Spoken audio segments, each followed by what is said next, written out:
आनंद और हर्ष की बात। मां के चरणों में बैठकर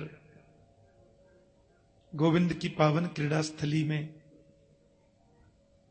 परम वंदनीय संत स्वामी विद्यानंद जी महाराज के पवित्र सानिध्य में, और यहां अनेक संत विद्वान जन भी पधार रहे हैं, उनकी भी पवित्र सन्निधि में हम सब लोग बड़ी निष्ठा से कल सवेरे 9 बजे प्रारंभ होने वाले भागवत सप्ताह ज्ञान अनुष्ठान में सम्मिलित होंगे। ठीक 8:45 बजे आप सब लोग समय से पधारेंगे। 9 बजे कथा का प्रारंभ होगा। भागवत जी की परम पवित्र आरती, जो स्तुति पत्रिका आपको मिली है उसमें भागवत की आरती भी अंकित है। सब लोग अपने स्थान पर खड़े होकर भागवत की आरती गाएंगे और 11वें पृष्ठ पर आरती भागवत जी की है, और आरती के बाद फिर सब लोग प्रस्थान करेंगे। बोले बाल कृष्ण लाल की, भागवत महापुराण की, सदगुरुदेव महाराज की जय जय श्री राम।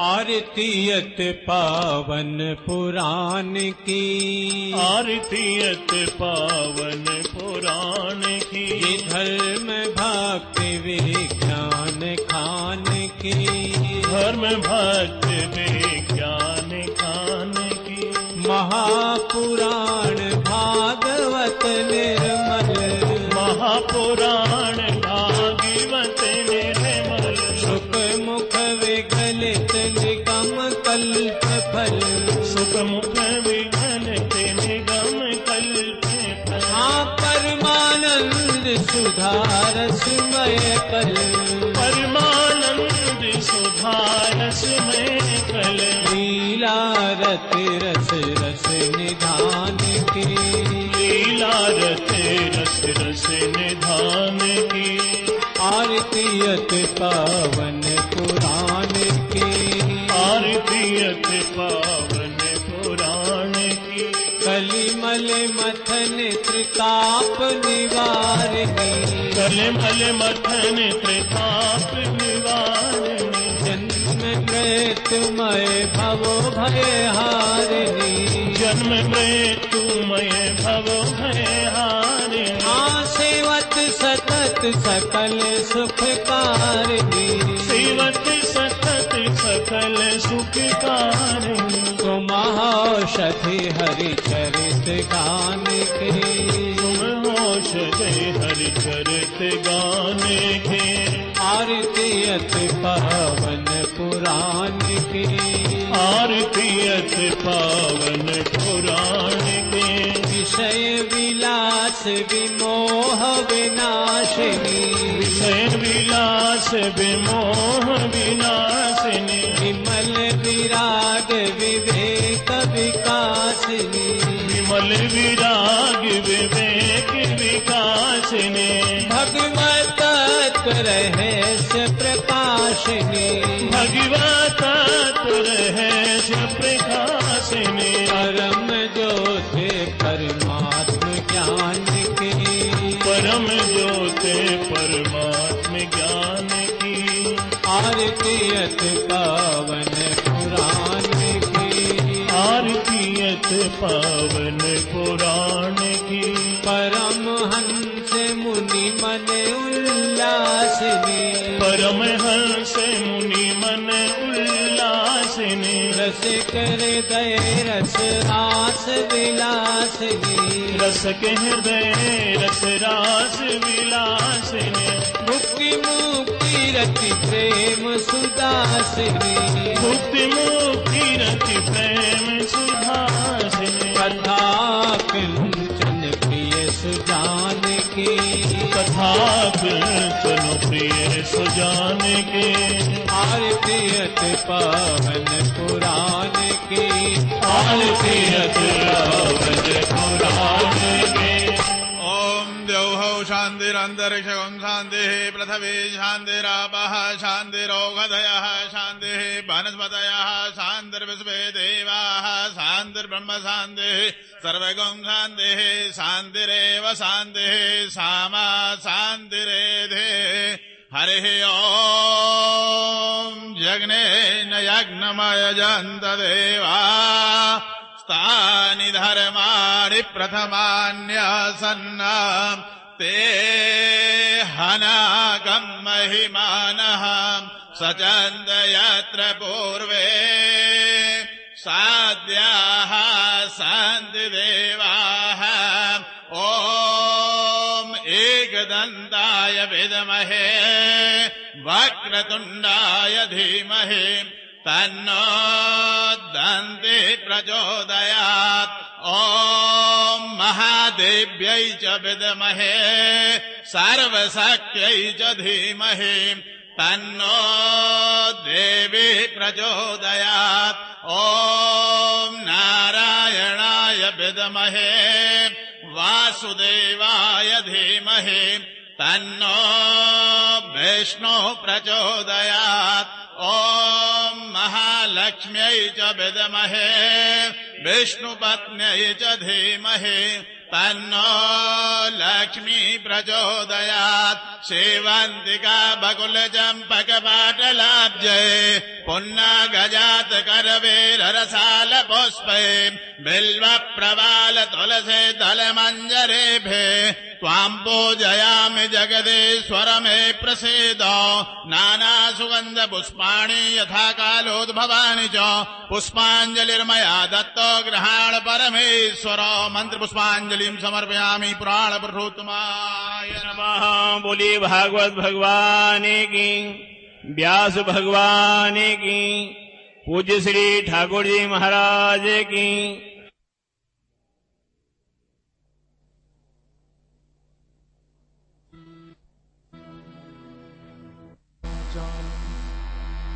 पंगुं लंघयति गिरिं यत्कृपातमहं वन्दे परमानन्दमाधवम्।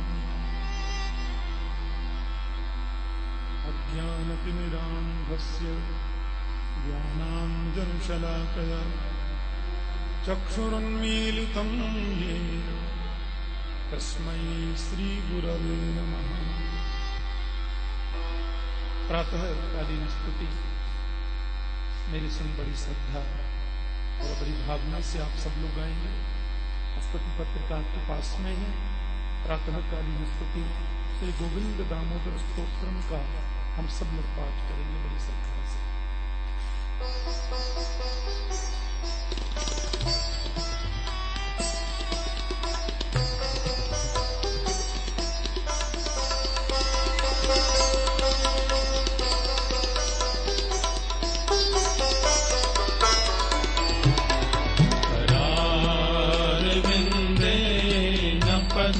पदारविन्दं मुखारविन्दे विनिवेशयन्तं वटस्य पत्रस्य पुटे शयानं वारं मुकुन्दं मनसा स्मरामि।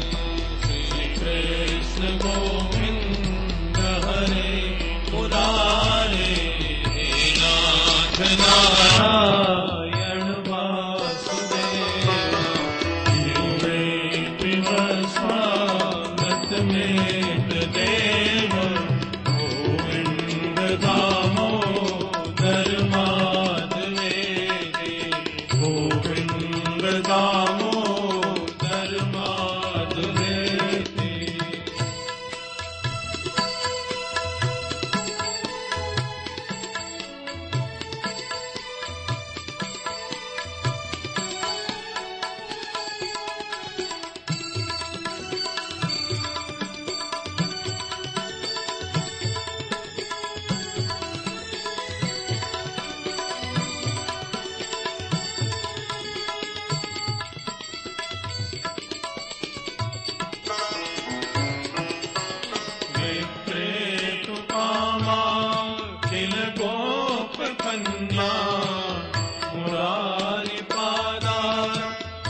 चीत्यमेति दध्यादिकम् मो अवसादवोच गोविन्द नामो धर्माधवेति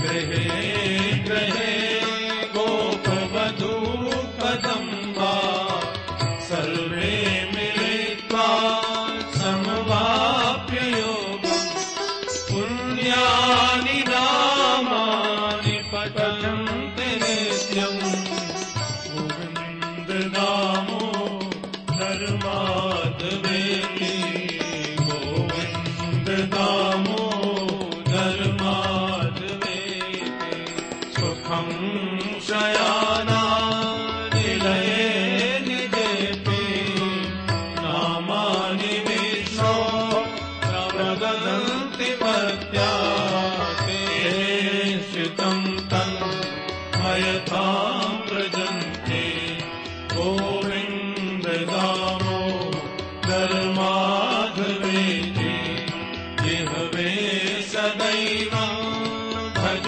सुन्दराणि नामानि कृष्णस्य मनोहराणि समस्तभक्तार्तिविनाशनानि गोविन्द नामो धर्माधवेति गोविन्द नामो धर्माधवेति श्रीकृष्ण गोविन्द हरे मुरारे हे नाथ नारायण वासुदेव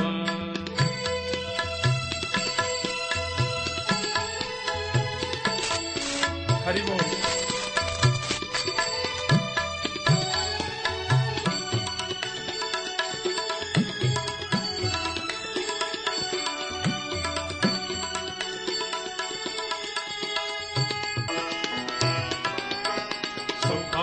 सुखावसाने इदमेव गेयम् देहावसाने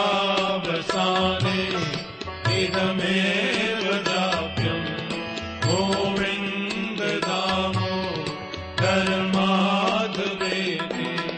विहवे रसज्ञे मधुरप्रिया त्वम् सत्यं हितं त्वाम् परमं वदामि आवरणये त्वं मधुराक्षराणि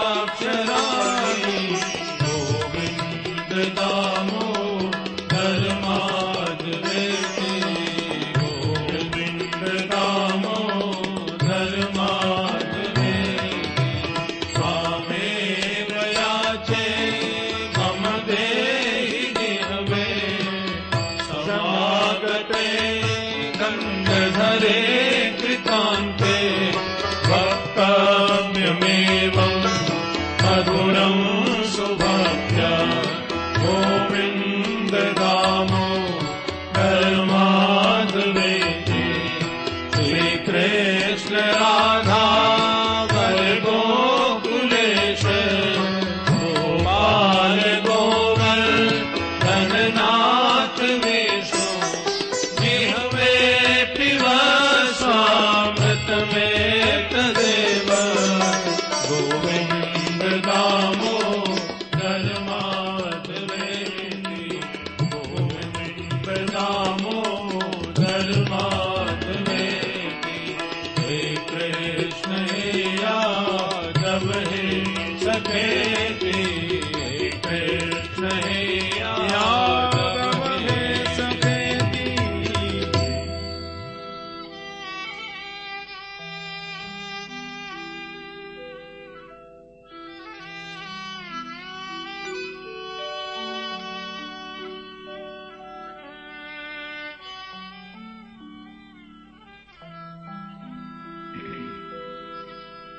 जय जय श्री राधारमण जय जय नवल किशोर जय गोपी चित चोर प्रभु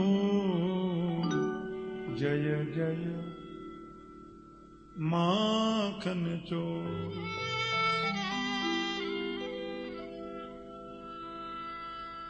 श्री राधे राधे। परम मंगलमय परात्पर अखिलेश्वर अकारण करुणा वरुणालय भक्त वांछा कल्पतरु तड़िद्युति विनिंदक पीतांबरधारी श्री बालकृष्ण लाल की वांग्मयी प्रतिमूर्ति श्रीमद् भागवत महापुराण। प्यारे प्रभु प्रेमियों,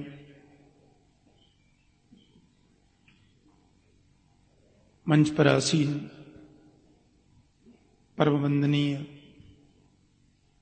पूज्य संत स्वामी विद्यानंद जी महाराज,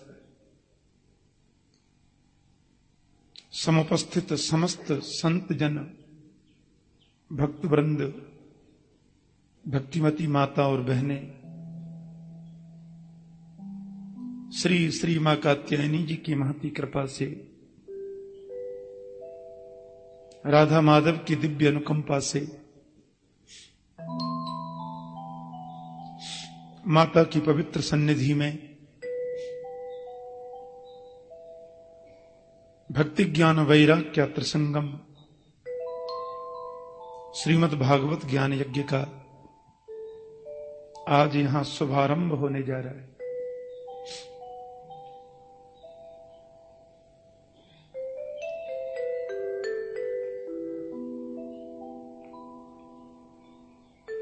भागवत तो स्वयं गोविंद है। कल महात्मा के संक्षिप्त प्रसंग में हम सुन रहे थे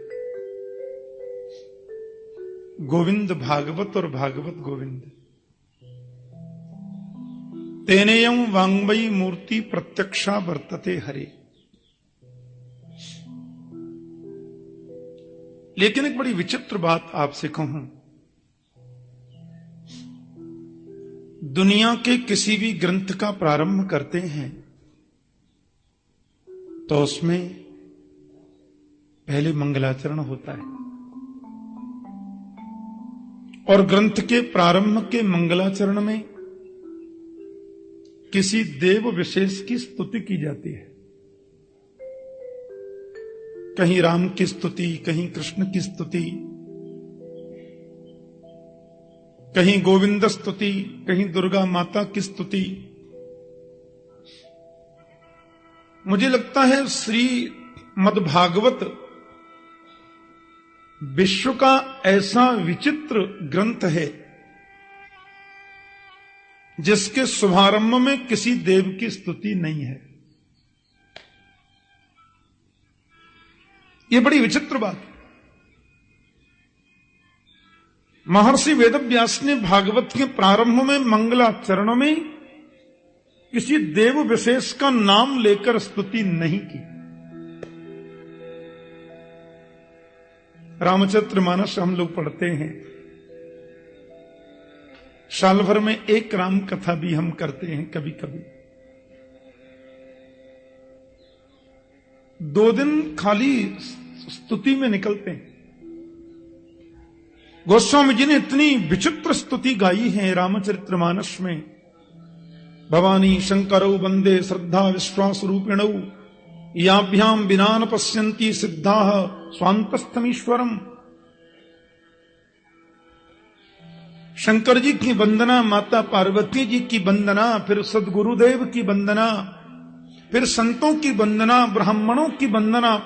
प्रथम बंदहु प्रथम महीसुर चरणा।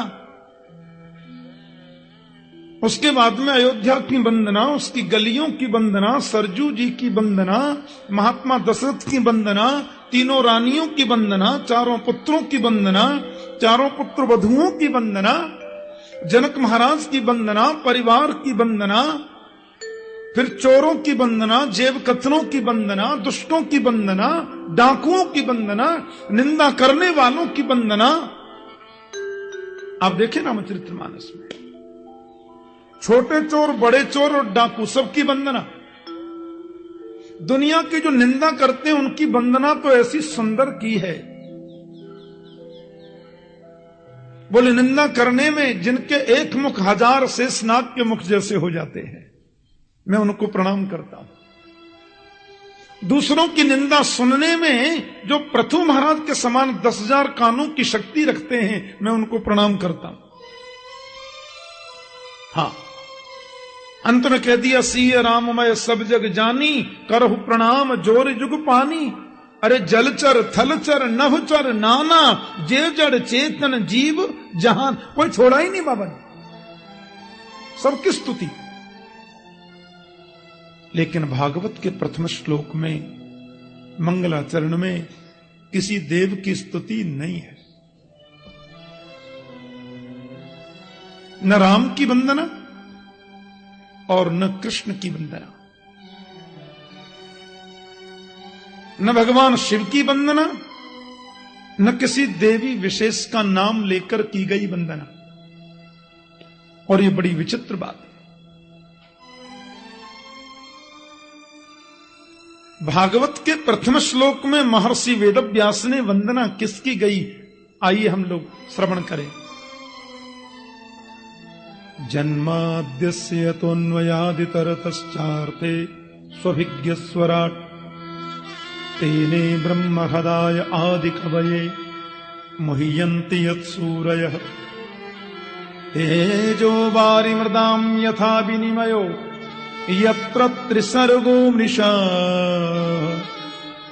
धाम्ना स्वेन सदा निरस्तकुहकं सत्यं परम धीमहि। महर्षि वेदव्यास ने केवल सत्य को प्रणाम किया है, सत्यम परम धीमहि।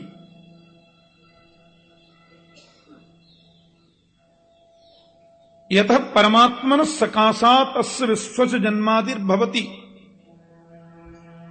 जिससे पूरे विश्व का जन्म होता है, विश्व का पालन होता है और उसका लय हो जाता है।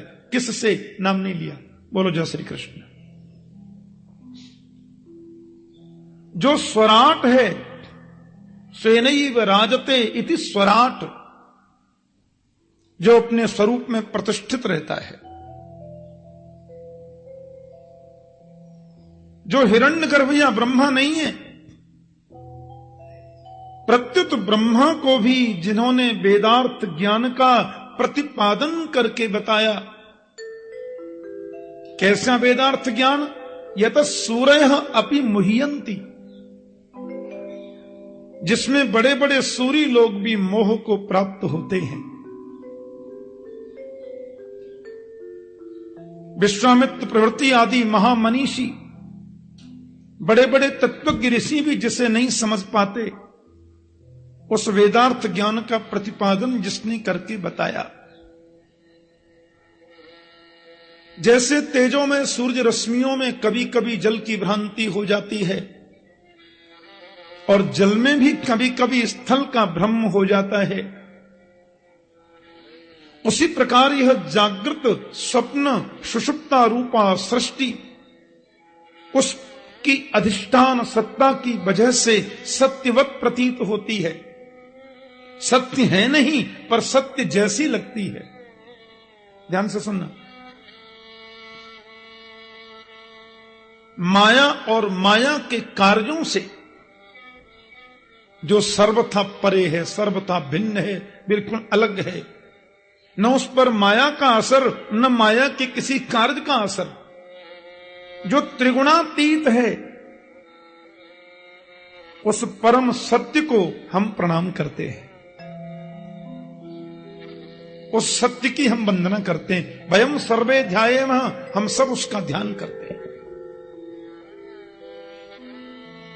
किसी ने व्यास जी से प्रश्न कर दिया, आप इतना अद्भुत ग्रंथ रचने जा रहे हैं, चतुश्लोक की भागवत की आपने महती व्याख्या लिखी है, परमात्मा के मुख से निसृत ग्रंथ का आप पूरे संसार को समर्पण करने का भाव बना करके जा रहे हैं, इस ग्रंथ में आपने किसी देव की स्तुति नहीं गाई। व्यास ने बहुत गजब की बात कही। यदि मैं राम की स्तुति गाऊं तो लगेगा कि ये राम परक ग्रंथ है। यदि मैं स्तुति कृष्ण की गाऊं तो लगेगा केवल कृष्ण कथा ही इसमें है। माता दुर्गा जी की स्तुति गाऊं तो मुझे लगेगा कि दुर्गा राम कृष्ण में कोई अंतर है। भगवान शिव जी की स्तुति गाऊं तो लगेगा कि अलग अलग क्यों। फिर भैरव जी कहेंगे थोड़ी मेरी भी गाओ। माता संतोषी कहेंगी थोड़ी स्तुति हमारी भी होनी चाहिए। फिर इंद्र हैं, वरुण हैं, यम हैं, कुबेर हैं, सूर्य हैं, चंद्र हैं, एक एक मंत्र सबका स्तुति में होना चाहिए। और यदि मैं स्तुति प्रसंग इस प्रकार से गाऊंगा तो स्तुति प्रसंग थोड़ा लंबा हो जाएगा। तो मुझे लगता है कि ज्यादा स्तुतियों में यदि चला गया समय तो कहीं ऐसा न हो कि जो मैं कहना चाहता हूं उसको कहने का टाइम ही न रहे। दूसरी बात, मैंने केवल सत्य की वंदना करके ये बताने का प्रयास किया है कि सत्य ही नारायण है, सत्य ही राम है, सत्य ही कृष्ण है, सत्य ही जगदम्बा भवानी मां कात्यायनी है, साक्षात सत्य ही भगवान शिव हैं और सत्य ही धर्म है, ऐसा मैं मानता हूं। व्यास जी बोले। इसके माध्यम से मैं ये भी बताना चाहता हूं कि भागवत के प्रथम श्लोक में मैंने किसी भी देवता की स्तुति छोड़ी नहीं है। भागवत के प्रथम मंत्र में ये मंगलाचरण करके मैं ये बताना चाहता हूं कि चैंटी से लेकर के हाथी पर्यंत मैंने किसी की भी वंदना छोड़ी नहीं है, सबकी वंदना कर ली। क्यों? क्योंकि सत्य में सब प्रतिष्ठित हैं। मंदिर हमें जरूर दिन में 5 बार, 6 बार, 10 बार, 2 बार, 1 बार टाइम मिले जाना ही चाहिए, क्योंकि मंदिर जाना तो हमारा परम धर्म है। लेकिन मंदिर जाना सार्थक हमारा तभी होगा जब हम सत्य को जीवन का आभूषण बनाएं, अपने जीवन का आभूषण सत्य को बनाएं, अपने जीवन का श्रृंगार सत्य से करें। क्योंकि सत्य ही नारायण है, सत्य ही राम है, सत्य ही मां है और सत्य ही भगवान शिव है और सत्य ही धर्म है। धर्म न दूसर सत्य समाना, धर्म न दूसर सत्य समाना, आगम निगम पुराण बखाना, आगम निगम पुराण बखाना। तो क्योंकि धर्म ही सत्य है, धर्म न दूसर सत्य समाना, सत्य से बढ़कर दूसरा कोई धर्म नहीं है। और ये बात मैं नहीं कहता, आगम निगम पुराणों ने इसका व्याख्यान किया है। इसलिए महर्षि वेदव्यास ने जो सत्य को प्रणाम किया, अब आप ये नहीं बोल सकते कि व्यास ने वो देवता छोड़ दिया, क्योंकि सत्य में तो सब है और सब में सत्य है। बिना सत्य के तो दुनिया प्रतिष्ठित नहीं रह सकती। इसलिए सत्य को प्रणाम करने का मतलब ही होता है सबको प्रणाम कर लिया, सबकी वंदना हो गई। वैसे तो धर्म की बड़ी व्याख्या की है गोस्वामी तुलसीदास जी ने। धर्म न दूसर सत्य समाना, आगम निगम पुराण बखाना, परहित सरिस धर्म नहीं भाई, पर पीड़ा सम नहीं अधमाई, परहित बस जिनके मन माही, तिन कहा जग दुर्लभ कछु नाही। तो सत्य को परिभाषित किया है, धर्म को कई रूपों में परिभाषित किया है मनीषियों ने, लेकिन धर्म सत्य है और सत्य धर्म है, सत्य नारायण है, सत्य समस्त देव रूप है, इसलिए सबकी वंदना हो गई। बोलो जय श्री कृष्ण। और हमारे भागवत के टीकाकारों ने तो प्रथम श्लोक में राधा की वंदना कही है। इससे आप राधा पर इसका भाव भी करते हैं, नारायण पर भी इसका भाव है, गोविंद पर किसका भाव है। देवताओं, किसी भी देवता को लेकिन इस श्लोक की स्तुति की जा सकती है। व्याकरण से इस एक श्लोक के 108 अर्थ तो संतों ने किए हैं श्रीमद् भागवत में। अब यहां यह प्रतिष्ठित हो गया कि धर्म सत्य है, तो महाराज आपने सत्य को धर्म बताया, बड़ी प्रसन्नता की बात है। लेकिन क्षमा करना, एक होता है धर्म और एक होता है परम धर्म। तो किसी ने पूछा ये परम धर्म क्या है? धर्म तो हो गया सत्य, बात खत्म कि धर्म सत्य है, धर्म नारायण है। लेकिन परम धर्म क्या है गुरुजी? तो परम धर्म की व्याख्या कर रहे हैं।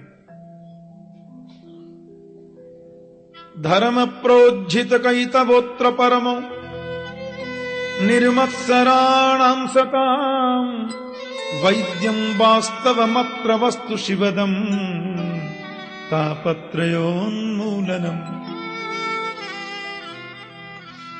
श्रीमद्भागवते महामुनिकृते किं वा परैरीश्वरः सद्यो हृद्यवरुध्यते त्रिकृतिभिः शुश्रूषुभित्तक्षणात्।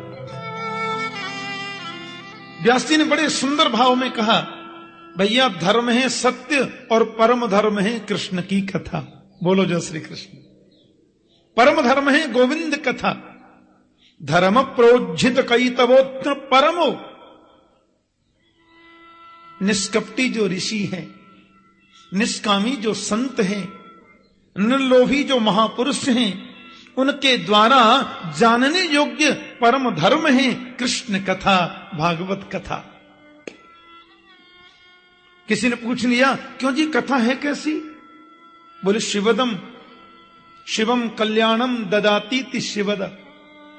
भागवत की कथा कल्याण देती है, मानव का कल्याण करती है, कल्याण के मार्ग को प्रशस्त करती है। और कैसी है भागवत कथा?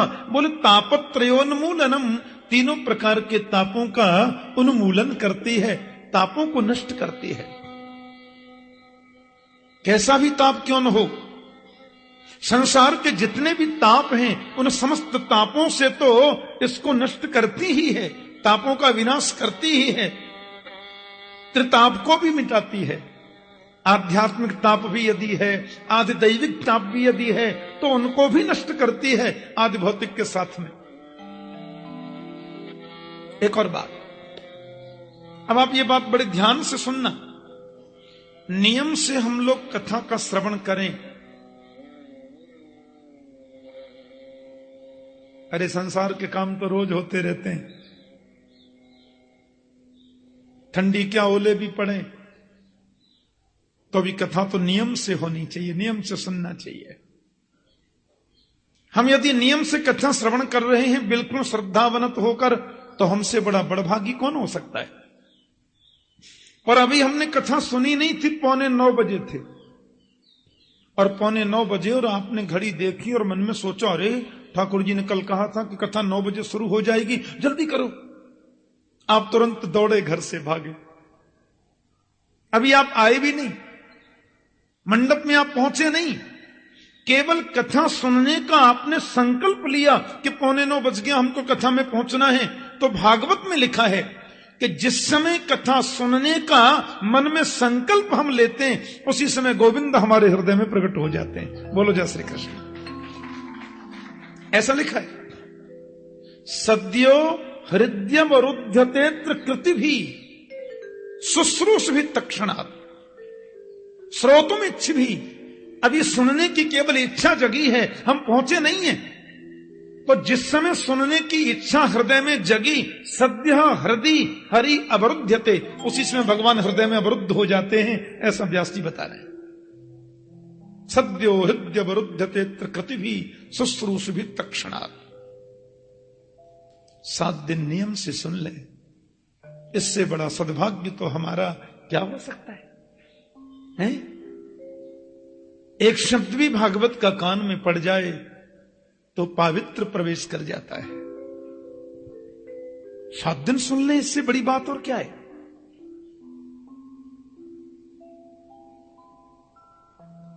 मेरे पास कनाडा से रात को फोन आया,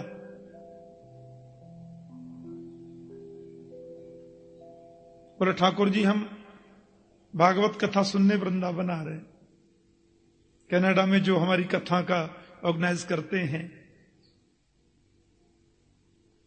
तो रात्रि को फोन आया कि हम राधेश्याम आश्रम में आके ठहर गए, और नियम से मां कात्यायनी के चरणों में बैठ के यहां कथा सुनेंगे। क्योंकि वो टीवी में हमारी कथाएं कई चैनलों पर चलती हैं ना। एक साधना चैनल है, उस पर सवेरे 7:15 बजे आ रहा है। उधर लंदन अमेरिका के कई चैनलों पे कथाएं चल रही हैं, तो उसमें नीचे एक लाइनिंग चलती रहती है, किस तारीख से किस तारीख तक कथा कहां है। उसमें मां कात्यायनी के यहां कथा है 14 से 21। ये लाइनिंग पढ़ी और बोले कि वृंदावन में कथा सुनने का ज्यादा महत्व होता है, तो वो कथा श्रवण करने के लिए पधारे। कहने का भाव क्या है? परमात्मा की कथा जितनी श्रद्धा से सुनो उतना वो सुख प्रदान करती है, उतनी ही कथा आनंद प्रदान करती है। तो सद्यो हृदय वरुद्ध तेत्र कृतभी शुश्रूष वित्तक्षणा, भगवान उसी समय हृदय में प्रविष्ट हो जाते हैं। किसी ने खड़े होकर पूछ लिया, महाराज जी भागवत का प्राकट्य कैसे हुआ? तो तीसरे मंत्र में बड़ी सुंदर बात कही कि निगम कल्प तरोर गलितम फलम सुखमुखात अमृत द्रव संयुतम पिबत भागवतम रसमालयम मुहुरहो रसिका भुवि भावुका। निगम कहते हैं वेद को। तो निगम कल्प तरोर गलितम फलम, निगम रूपी जो कल्प वृक्ष है, भगवान वेद रूपी कल्प वृक्ष, उसका पका हुआ फल ही श्रीमद् भागवत है। कहते हैं साहब ये वेद रूपी कल्प वृक्ष तो बहुत विशाल है, बहुत ऊंचा है, उसका ये फल हम सबके लिए सुलभ कैसे हो गया? हम सबको सुलभ कैसे बना? तो कहते हैं सुखमुखात अमृत द्रव संयुतम, भगवान सुखदेव का मुख लग जाने से ये फल हमारे लिए सुलभ हो गया। आपको मालूम है हमारे ब्रज में कहते हैं कि तोता जिस फल में मुंह लगा दे वो फल मीठा हो जाता है। मेरी दादी जी थी ना, उनका नाम था मिश्री देवी, और जैसा मीठा नाम, पहले ऐसे नाम होते थे मीठे मीठे, और जैसा मीठा नाम वैसा ही उनका मीठा स्वभाव। तो जब मैं छोटा था वृंदावन की परिक्रमा देने हम जाते दादी जी के साथ में, तो रास्ते में परिक्रमा अमरूद बेचते हैं लोग, अमरूद बेचते हैं, बेर बेचते हैं। तो मैं कहता अम्मा हम तो अमरूद लेंगे। तो दादी मुझे अमरूद दिलवाती वहां पे बगीचे में, और उससे बोलती भैया ऐसा अमरूद दीजो जामे तोता को मोह लगे होए। हमने कि तोता को छोटो काई को खामे? तो बोलती तू ना जाने तोता जामे मोह लगा दे वो फल मीठो है जाए। बोलो जय श्री कृष्ण। अब या तो आप ये समझिए कि तोता का मुख लग जाने से खट्टा भी मीठा हो जाता होगा, या ये समझिए कि तोता मुख लगाता ही उसमें है जो ऑलरेडी मीठा ही होता है। लेकिन तोते का मुख जिसमें लग जाए वो फल खट्टा नहीं होता, पक्की बात। ऐसा मेरी दादी बोलती थी। तो सुखदेव भगवान का मुख लग गया, सुख माने तोता, तो सुखमुखात सुखदेव स्वामी के मुख से ये हमको प्राप्त हुआ है।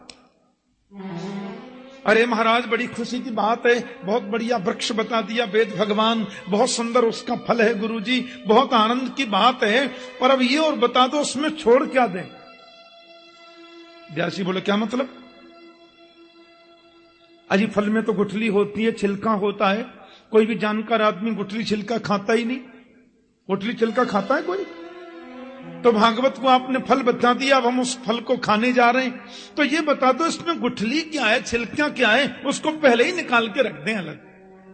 बोले नहीं नहीं ये बात तो कहना ही नहीं, इसमें गुठली होती नहीं, छिलका होता ही नहीं।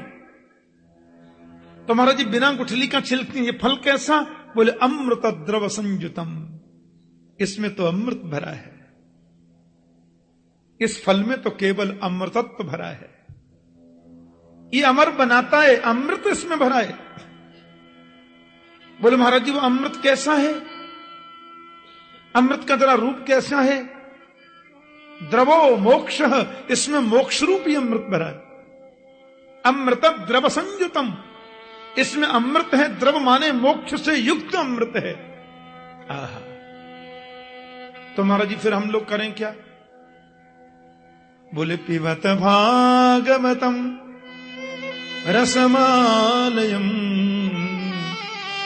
मुहुरहो रसिका भुवि भावुका। अरे भाई, इस भागवत रूपी रस को पियो। पिबत भागवतम आलयम मोक्ष पर्यंतम, इसको मुक्ति तक पियो। पीते ही चलो, पीते ही चलो। आहा, कब तक नहीं मिलेगी मुक्ति, ऐसा लिखा है। या तो ये समझो कि तब तक पियो जब तक मर न जाए, हाँ, और मृत्यु के बाद में फिर जन्म आ जाए तो फिर पियो। और फिर कब तक पिए? बोले आलयम मोक्ष पर्यंतम, जब तक मुक्ति न हो जाए पीते ही चलो। रामचरित जे सुनत अघाही, रस विशेष जाना तिन नाही। परमात्मा की कथा को सुनकर के जो ये बोलने लग जाए, बस बस बस बस बहुत सुन लिया, अब क्या सुनना, उसने कथा को समझा ही नहीं, कथा के तत्व को पहचाना नहीं। एक माता मेरे से कह रही थी, एक मैया ने पूछा था, ठाकुर जी इतनी भागवत करते हैं, आप 26-27 साल से कर रहे हैं, आपको कभी थकान नहीं होती? मैंने कहा माता, हृदय की बात कहूं तो मैं 10 दिन कथा नहीं करूं तो थक जाता हूं। बोलो जय श्री कृष्ण। मैं तो प्रभु से कितनी प्रार्थना करता हूं, हे गोविंद तुमने बहुत बड़ी कृपा की। पहली कृपा तो तुमने ये करी कि मुझे भारत में जन्म दिया। हम उस देश के वासी हैं जिस देश में गंगा बहती है। और दूसरी कृपा ये की कि मुझे ब्राह्मण कुल में जन्म दिया। तीसरी कृपा यह थी कि मुझे ब्रजवासी परिवार में जन्म दिया। और चौथी कृपा यह करी कि बचपन से संतों की सन्निधि प्रदान की, संतों की गोद में खेलने का अवसर मिला। और पांचवी कृपा यह थी गोविंद कि तुमने अपनी कथा देने कहने की ही सेवा मुझे प्रदान कर दी। कोई टेंशन ही नहीं है, न फैक्ट्री का टेंशन, न नौकरी का टेंशन, न परिवार का टेंशन, न कोई व्यावहारिक टेंशन। केवल एक ही बात, आज कथा ऐसी करी है, कल इसको ऐसे सजा के करूंगा। अब ऐसी करी है, कल इसमें और सुंदर संतों के भाव कहूंगा। इसके अलावा दूसरा कोई विचार आने का टाइम ही नहीं रहता। बोलो जय श्री कृष्ण। बताओ, मुझसे बड़ा सुखी, मुझसे बड़ा प्रसन्न आत्मा संसार में कोई दूसरा हो सकता है? बोलो जय श्री कृष्ण। कितने गोविंद की कृपा है, कोई चिंता ही नहीं। 10-15 दिन यदि मुझे कभी किसी विशेष कारणवश कभी कोई स्थगित हो जाए, कार्यक्रम रहना पड़े, घूमने की आदत नहीं, फालतू डोलने का कोई आदत नहीं, और किसी चीज में मन लगने की स्थिति नहीं। संतों को सुनना, महापुरुषों को सुनना और उनकी वाणी को दुनिया को सुनाना, वितरित करना, और कोई काम ही नहीं मिला। हाँ, कितनी बड़ी कृपा है गोविंद की हमारे ऊपर। तो कथा कहते में भी अघाना नहीं चाहिए और सुनने में भी कभी नहीं अघाना चाहिए। काहे का अघाना? कथा जिन कानों से नहीं सुनी, वो कान तो चूहे के बिल के गड्ढे के समान है। हम बहुत बड़े पुण्यात्मा हैं, मां के चरणों में, मां की गोद में बैठकर गोपियों के द्वारा सेवित मां की सन्निधि में बैठकर हम, अब इससे बड़ा प्रमाण और क्या होगा कि गोपियों को जिस मां की कृपा से परब्रह्म गोविंद मिल गया, उसके चरणों में बैठकर हम उनकी लीलाओं का अनुगान श्रवण करेंगे तो कभी तो उसको दया आएगी। और एक बार भी उसकी नजर पड़ गई तो जीवन धन्य है। आइए हम लोग प्रसंग पर चले। पवित्र नैमिषारण्य की भूमि, 88,000 ऋषि लोग बैठे हुए हैं। उन ऋषियों की मंडली के मध्य में आदरणीय सूत जी महाराज पधारे। महात्म्य का किंचित प्रसंग सुनकर के ऋषियों को आनंद मिला था और सूत जी महाराज बड़े गदगद हो रहे थे। अब उन समस्त ऋषियों ने अपने मन में एक विचार किया।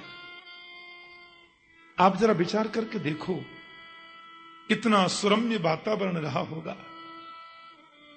चारों तरफ वृक्षावली, वृक्षों के नीचे तपस्वी ऋषि जन बैठे हैं। व्यास मंच पर युवावस्थापन्न महात्मा सूत जी जो वेद व्यास के शिष्य हैं वो विराजमान हैं। अपने नित्य कर्म आदि से निवृत्त होकर के ऋषि लोग एकदम शांत भाव से बैठे हैं और सूत जी से कहने लगे, आपको अच्छा लगे तो हमारा कुछ पूछने का मन था, क्योंकि शास्त्र कहते हैं बिना पूछे किसी को मत बताओ, और यदि कोई अन्याय से पूछता है तो भी मत बताओ। अन्याय से पूछना भी तो बताना नहीं चाहिए ना। जिससे हम सुनते हैं उसके प्रति पहले श्रद्धा व्यक्त करो तो बातें तुम्हारे हृदय में उतरेंगी और में उतर जाएंगी। प्यार से बोलो जय श्री कृष्ण। अब 88,000 लोग यदि एक साथ प्रश्न कर लें, जोर जोर से बोले तो हल्ला बहुत हो जाएगा ना। इसलिए उन सभी ऋषियों ने अपनी तरफ से एक संत को आगे बिठाया और बोले, आप हमारी तरफ से प्रश्न करो। सूत जी बोले, मैं कुछ भी नहीं जानता और मुझे कोई ज्ञान नहीं है। मैंने कल कहा था ना, ज्ञानी तो वही श्रेष्ठ है जो अपने को ज्ञानी कभी समझता ही नहीं। भक्त वही ऊंचा है जो अपने को सबसे निकृष्ट मानता है। भगवान गोस्वामी तुलसीदास जी ने भारतीय समाज का जो कल्याण किया है वो कोई कर सकता है? ऐसा दिव्य रामचरित्र हमको प्रदान किया, लेकिन नाम क्या लिखा? तुलसी दास। आदरणीय सूरदासी महाराज जो कवियों के सूर्य हैं, सूर सूर तुलसी शशि, नाम लिखा सूरदास। कुंभन दास, रवि दास, रे दास, कबीर दास। उनके नाम से ही कितनी उनकी विनम्रता झलकती है। भक्त वही श्रेष्ठ है जो अपने को छोटा माने। सूर्य कहते हैं, मैं तो बिल्कुल कुछ नहीं जानता, फिर भी आप लोग मुझे इस योग्य मानते हैं, तो जो मैंने गुरुजनों से जाना है उसको आपके सम्मुख वितरित कर दूंगा, उसमें मेरा जाता क्या है? ऋषि बोले, नहीं नहीं, हम लोगों ने 6 प्रश्नों को चुन करके रखा है साहब, और बड़ी आशा, बड़ी जिज्ञासा और बड़ी प्रीति से आपसे पूछना चाहते हैं। हाँ हाँ, क्या प्रश्न है बोलिए। बोले साहब, पहला प्रश्न हमारा ये है, पुंसाम एकांततः श्रेयः स्तन्नः संशितुमर्हसि। ध्यान से सुनना। मानव के कल्याण मार्ग का धर्म क्या है? क्या डुबकी लगाने से, परिक्रमा देने से मुक्ति होती है? पेड़ पर उल्टे लटक कर तपस्या करने से मोक्ष मिलेगा? 30 दिन के महीना में 7 व्रत करने से मुक्ति मिलती है? मुक्ति का मार्ग क्या है? मुक्ति का धर्म पथ क्या है? आप कृपया स्पष्ट करें। प्यार से बोलो जय श्री कृष्ण। दूसरा प्रश्न, कभी कभी मंदिर में दर्शन करने जाते हैं तो मन कुछ भ्रमित सा हो जाता है। शास्त्रों में लिखा है, एक मंदिर के गर्भगृह में ज्यादा प्रतिमाएं नहीं होनी चाहिए, क्योंकि प्रतिमाओं की स्थापना ज्यादा करेंगे तो जिनको शास्त्र में गहरी पैठ नहीं है, शास्त्र अध्ययन जिनका अच्छी रूप से हुआ नहीं है, उनका मन भ्रमित हो सकता है। मन में कभी कभी भ्रम पैदा हो सकता है, कई बार हो जाता है। एक माता जल्दी में थी बेचारी, बगल में कोई मंदिर था तो दर्शन करने गई। 1 लोट का हैंडपंप का पानी ले गई, 50 ग्राम चनौरी ले गई। माताएं हमारी बड़ी श्रद्धा से पूजा करती हैं ऐसे। अब मंदिर में तो क्या है, आजकल होड़ लग जाती है, शिव दरबार हमारी तरफ से, तो राम दरबार हमारी तरफ से, तो गोविंद दरबार हमारी तरफ से, वैष्णो दरबार हमारी तरफ से, संतोषी का दरबार हमारी तरफ से। और लोग तो दरबार बिठाते हैं तो नीचे नाम भी लिख देते हैं, मूर्ति में ही नीचे लिख देते हैं, ताकि लोग मूर्ति को बाद में देखें, हमारा नाम पहले पढ़ लें। और माता बेचारी जल्दी में थी, दर्शन करने गई तो थोड़ा जल दुर्गा जी के चरणों में चढ़ाया, माता को चनोरी चढ़ा दी। थोड़ा जल संतोषी मैया को चढ़ाया, थोड़ा भोग उधर भी धर दिया। भगवान शिव को जल चढ़ाया और 4-5 जो उनका दरबार के लोग हैं उनको भी थोड़ा 2-2 चनोरी चढ़ा दी। श्रद्धा की बात है। हनुमान बाबा थे तो थोड़ा जल उधर चढ़ाया, थोड़ा भोग उधर भी लगा दिया। आगे और देवता थे तो थोड़ा भोग उधर भी चढ़ाया। अब हुआ क्या, लोटा पानी भी खत्म और चनोरी दोना भी खत्म। बोलो जय श्री कृष्ण। देवता भी और माता जी तो रास्ते में सोचती जा रही, देखो वो शंकर जी तो रह गए, न्यों कहेंगे हमको छोड़ गए। अरे वो हनुमान बाबा तो बेचारे बैठे ही रह गए, अब वो न्यों कहेंगे सबन ने पानी चढ़ा गई, हमें छोड़ गए। अब बताओ, जिसका अध्ययन पक्का नहीं है या जिसकी निष्ठा में थोड़ा भी वैशिष्ट नहीं है, वो तो फिसल जाएगा ना। अब मन में भावोत्पन्न होने लगा, ये गलती हो गई, ये नहीं हो पाया, ये नहीं हो पाया है। तो हमारा दूसरा प्रश्न हमारा ये था कि किसको पूजें और किसको छोड़ें, पूजा जाए किसे, कौन एक देव ऐसा है जिसकी पूजा हो जाए। प्यार से बोलो जय श्री कृष्ण। एक की उपासना में सबकी उपासना हो जाए, ये कौन है। बड़ा सुंदर प्रारंभिक प्रश्न चल रहे हैं। तीसरा प्रश्न हमारा यह भी था भगवान कि यदि हम वेद को सिद्धांत माने जो कि सर्व सिद्धांत निष्ठ, तो ये कृपया बताएं कि वेद में प्रभु का नाम है अजन्मा, अजन्मा का कैसे हुआ। में भगवान का एक नाम है अजन्मा, अजन्मा का मतलब जो कभी जन्म नहीं लेता है। तो जिसका नाम अजन्मा है, फिर वसुदेवस्य देवक्याम जातो यस्य चिकीर्षया, फिर वो वसुदेव देवकी का पुत्र कैसे बन गया, फिर वो दशरथ नंदन राम क्यों कहलाया, माता कौशल्या के गर्भ से उसने जन्म कैसे लिया। रामायण में लिखा है कि जिस दिन से भगवान कौशल्या के गर्भ में आए, उस दिन से नित नव मंगल मोद बधाई। अजन्मा का जन्म कैसा, अजन्मा गर्भ में आया क्यों, और आता है तो उसका नाम अजन्मा क्यों, और यदि नाम अजन्मा है तो जन्म लिया क्यों, हमारी समझ में नहीं आई। महाराज जी चौथा प्रश्न यह है, आप ये कह सकते हैं 1% भगवान का जन्म नहीं होता, भगवान उनका अवतार होता है, तो अवतार भी कितना होता है? कितने अवतार?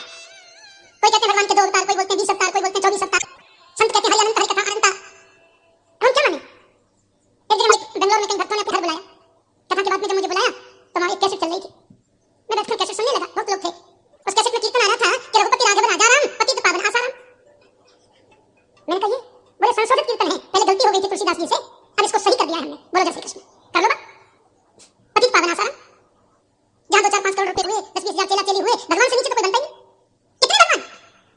किसी ने 2-2 फुट के बढ़िया घुंघरा ले वो भगवान। इतना सस्ता बन गया भगवान, इतना सस्ता कर दिया परमात्मा को। और एक सुनकर तो हंसते हंसते आप। मैं नेपाल कथा करने गया तो पटना एयरपोर्ट से जब मैं उतरा तो मेरा मन हुआ कि यहां से नेपाल का रास्ता भी दूर है तो थोड़ा कोई ग्रंथ ले लूं। तो मैं वहां पुस्तक खरीद रहा था, उसमें एक पुस्तक थी लालू चालीसा। मैंने कहा ये, और मैं तो दंग रह गया, लालू चालीसा। और उसके पीछे की चौपाई तो मैंने याद कर ली, जो लालू चालीसा पढ़ही बस बैकुंठ परम पद लहही। अब कर लो बात, जो 40 को पढ़ेगा उसको वैकुंठ मिलेगा। हे भगवान, कलयुग के पाखंड से लुप्त होए सब ग्रंथ, दंभी न निजमत कल्पि कर प्रकट किन्न बहुपंथ। इतनी हालत खराब है, आपको क्या मालूम? इतना सस्ता कर दिया हमने, इतना दम दिनों दिन उत्पन्न हो रहा है, बढ़ता जा रहा है। ऋषियों की दृष्टि कितनी महान थी, वो जानते थे कि होने वाला है, इसलिए वो प्रमाण की बात करते हैं। प्रमाण दीजिए, प्रभु के अवतार हैं कितने, तस्मात् शास्त्रम प्रमाणन्ते, शास्त्र का प्रमाण ही सर्वोत्तम है। 24 अवतार, 20 अवतार, 10 अवतार, 1000 अवतार कितने? अब पांचवा प्रश्न हम आपसे ये करना चाहते हैं कि हमको सार सार बताना, क्योंकि टाइम नहीं, उस समय टाइम की कमी नहीं थी। आपसे कह रहे हैं टाइम नहीं है। कलयुग में लोगों पे समय नहीं रहेगा, और समय मिलता है तो बहुत टाइम हमारे वैष्णव जगत में उसको बोलते हैं कालक्षेप। कालक्षेप करने के लिए बहुत साधन है, GTB और PTB और BTB और MTB और 1TB, बड़े बड़े डबल बेड पे चैनल बदलते जाओ। इसलिए महाराज अतः साधोत्रयत सारम समुद्धृत्य मनीषया, शास्त्रों का जो सार है वो आप मुझसे कहना, वो आप हमसे कहिए, क्योंकि आगे लोगों पर समय नहीं रहेगा। इसलिए गागर में सागर भरने गुरु जी। और अंतिम जो हमारा प्रश्न है वो कुछ विचित्र सा है, वो हमारे अपने मन की जिज्ञासा है। बहुत सुंदर बात पूछी। ब्रूहि योगेश्वरी कृष्णे, ब्रूहि योगेश्वरी कृष्णे, ब्रह्मण्ये धर्मवर्मणि, स्वाम काष्ठाम अधुनोपेते, धर्मकम शरणंगत। भगवान गीता में कहते हैं धर्म संस्थापनार्थाय संभवामि युगे युगे। बिल्कुल सत्य बात है गुरु जी। लेकिन कृष्ण ने जब अवतार लिया, धर्म स्थापना के लिए 125 वर्ष वो इस भूमि पर रहे, और उपदेश करने के बाद गोविंद जब अंतर्धान हो गए, स्वाम काष्ठाम अधनुपेते धर्म कम शरणंगत। कृष्ण के जाने के बाद धर्म किसकी शरण में गया? धर्म निराश्रित हो गया होगा, धर्म अकेला पड़ गया होगा, धर्म हमारा कमजोर पड़ गया होगा। यह हमारा प्रश्न है, जवाब चाहिए। ऋषियों ने 6 प्रश्न किए, और इन 6 प्रश्नों के उत्तर में 7 दिन की कथा चलती है। मूलतः मूल प्रश्न है भागवत के प्रथम ये 6, और यहां से भागवत प्रारंभ होती है। इन 6 प्रश्नों के उत्तर में 7 दिन प्रसंग चलेंगे, और जितने भी अन्य प्रश्न आते जाएंगे उन सब इन 6 प्रश्नों के अंतर्गत ही होंगे।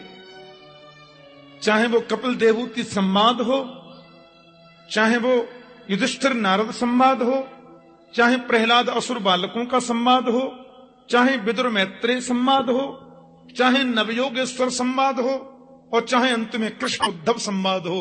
वो जितने भी संवाद हैं और जितने भी आंसर हैं, इन 6 प्रश्नों पर ही घूमते हैं। बोलो जय श्री कृष्ण। ये भागवत का सार है। ये हमारे 6 प्रश्न है महाराज। आदरणीय सूत जी ने प्रश्नों को सुना, और वो चाहकर भी अपने अश्रु बिंदुओं को रोक न सके, क्योंकि ऋषियों के इन 6 प्रश्नों में अपने लिए कोई प्रश्न नहीं था। तो परम धर्म की व्याख्या कर रहे हैं। धर्म प्रोज्झित कैतवोत्र परमो निर्मत्सराणां सतां वैद्यं वास्तवमत्र वस्तु शिवदं तापत्रयोन्मूलनम्। श्रीमद्भागवते महामुनिकृते किं वा परैरीश्वरः सद्यो हृद्यवरुध्यते त्रिकृतिभिः शुश्रूषुभित्तक्षणात्। व्यास जी ने बड़े सुंदर भाव में कहा, भैया धर्म है सत्य और परम धर्म है कृष्ण की कथा। बोलो जय श्री कृष्ण। परम धर्म है गोविंद कथा। धर्म प्रोज्झित कैतवोत्र परमो। निष्कपटी जो ऋषि हैं, निष्कामी जो संत हैं, निर्लोभी जो महापुरुष हैं, उनके द्वारा जानने योग्य परम धर्म है कृष्ण कथा, भागवत कथा।